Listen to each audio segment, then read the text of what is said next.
Hello Year 9, welcome to our next lesson looking at electrical power and fuses. This is quite a short topic, but it does bring together lots of ideas that we've looked at earlier in the unit. Let's start by going over some definitions that we've met earlier on in both the energy and electricity units. There are 4 questions here. You might want to pause the video and have a think about the answers and see if you can remember them. So our first definition is energy, which is known as the ability to do work. Don't forget, work is an old-fashioned term that used to be used for energy. It really means the ability to make something happen.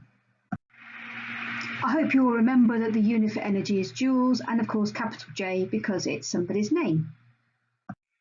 The definition of power then is the rate at which energy is transferred, or how fast the energy is being transferred, or how many joules of energy are being transferred per second. And finally, the one people sometimes forget, the unit for power is watts, and again it's a capital W because it's somebody's name.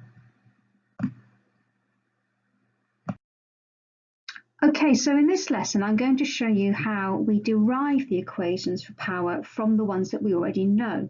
Now, you don't need to be able to do this at GCSE, it's really an A-level skill, but I think the earlier we start looking at manipulating equations, the better it is.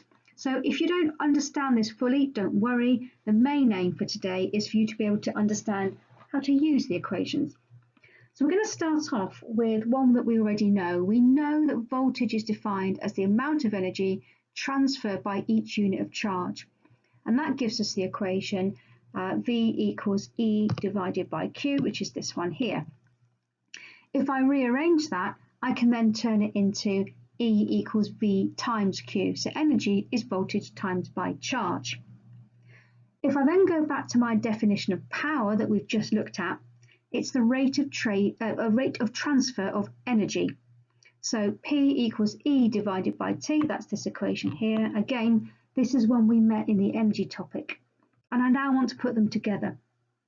We've already said that energy is equal to VQ here. So rather than writing E, which is what we've got in this equation here, I'm going to replace it with VQ. So now I put VQ at the top of that equation. So now I've got power is equal to energy, this is the VQ, divided by time. This is where we look at the second part of this derivation. So at the top in red, we can see that we've got P equals VQ divided by T that we've just got from our previous slide. We're now going to go back to our definition of current, which is the rate of flow of charge, which gives us this equation here, I equals Q divided by T. Now, if I look up at the equation over here, we can see we've already got Q divided by T in our previous equation. So I'm now going to replace Q divided by T by I. That gives us our final equation here, P equals V times I. So as usual, I've got an example here. Can you calculate the power transferred by a light bulb that draws a 2 amp current from a 9-volt battery?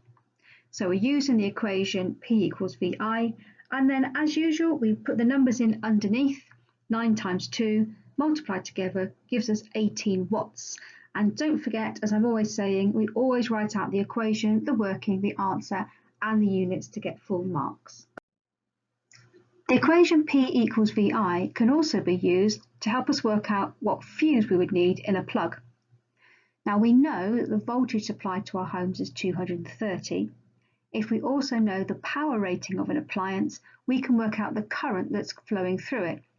If we know the current, then we can work out what fuse we would need in order to keep the appliance safe. Don't forget from a previous lesson that the fuse will burn through if the current is too high. So here's an example. What fuse does a 750 watt heater need? So we've got the power rating of the heater and we know the voltage is 230. So next we're going to use the equation to calculate the current that will be flowing through the heater. So starting with our equation, P equals VI, we put the numbers underneath. So 750 equals 230 multiplied by I, or current. We reverse maths to rearrange the equation. 750 divided by 230 gives us the current, which in this case is 3.26 amps. Now we need to choose the correct fuse. They come in 1, 2, 3, 5 and 13 amps. If we were to put a 3 amp fuse in, then it would burn through if 3 amps went through the fuse. But we know the heater needs above 3 amps to work. It needs 3.26 amps. So a 3 amp fuse will blow every single time we switch the heater on. That's no good. So when we're picking a fuse, we pick the fuse rating which is above the current we've got. So in this case, the next rating up is 5 amps. A 5 amp fuse won't burn through or this heater is switched on, but it will burn through if the current gets much higher. There's a second equation that we have for power, and again I'm going to show you how we derive it using other equations we already know. So here's the existing equation that we're using for power, which is P equals VI. Now if we go back a little way in the electricity unit, you remember we met Ohm's law and this equation, V equals IR. Now what I'm going to do is I'm going to substitute in IR instead of V. So if I move IR and put it in where V is, instead I end up with this, IR multiplied by I. Now obviously I times I is I squared, so I end up with P equals I squared R, which is this equation here. Okay, here's another example then. This is P equals I squared R, and the question asks what power is transferred when a 10 ohm resistor draws a current of 3 amps. Again, we put the numbers in underneath the equation. Don't forget though, I is squared, so I need to square the 3 times 3, and then multiply it by 10. I tend to put brackets around it because it reminds me I've got to square the number. That gives us 9 times 10 is 90 watts. Again, don't forget to write out the equation, working answer, and units.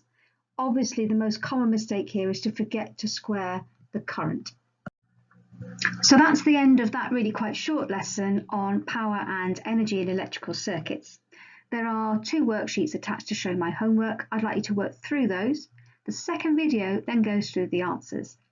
If you found it easy, buzz through the video quickly and check your results.